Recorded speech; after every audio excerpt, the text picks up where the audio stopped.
ഹനുമാൻ വായുദേവന്റെയും അഞ്ജനാദേവിയുടെയും മകനാണ്. ആഞ്ജനേയൻ എന്നും ഹനുമാനെ വിളിക്കപ്പെടുന്നു. കുട്ടിക്കാലത്ത് ഹനുമാൻ ഒരുപാട് കുസൃതിയുള്ളവനും അതേസമയം വിശപ്പുള്ളവനും ആയിരുന്നു. ഏത് രുചികരമായ ഭക്ഷണം കാണുമ്പോഴും അത് ഭക്ഷിക്കാൻ ഹനുമാൻ തയ്യാറായിരിക്കും. ഒരിക്കൽ രാവിലെ അമ്മ അഞ്ജനപ്പഴങ്ങൾ ശേഖരിക്കാൻ പോയ സമയത്ത് ഹനുമാൻ ഉണർന്നു, വലിയ വിശപ്പോടെ. അമ്മേ, എനിക്ക് വിശക്കുന്നു എന്ന് വിളിച്ചു പറഞ്ഞു.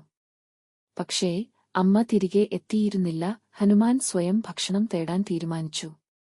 അപ്പോൾ കിഴക്കേ ദിക്കിൽ ഒരു വലിയ ചുവന്ന പഴം പോലെ, അതായത് ഉദയസൂര്യനെ, ഹനുമാൻ കാണാൻ ഇടയായി.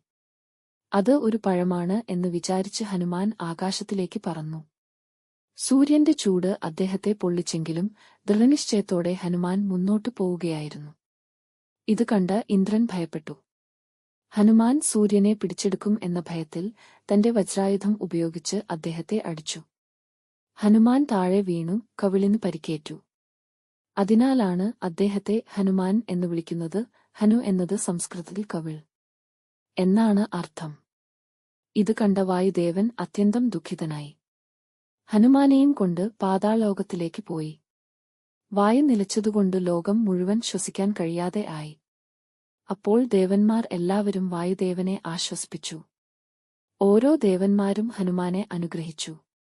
ഓരോ ദേവനും കൊച്ചു ഹനുമാന് ഓരോ വരം നൽകി.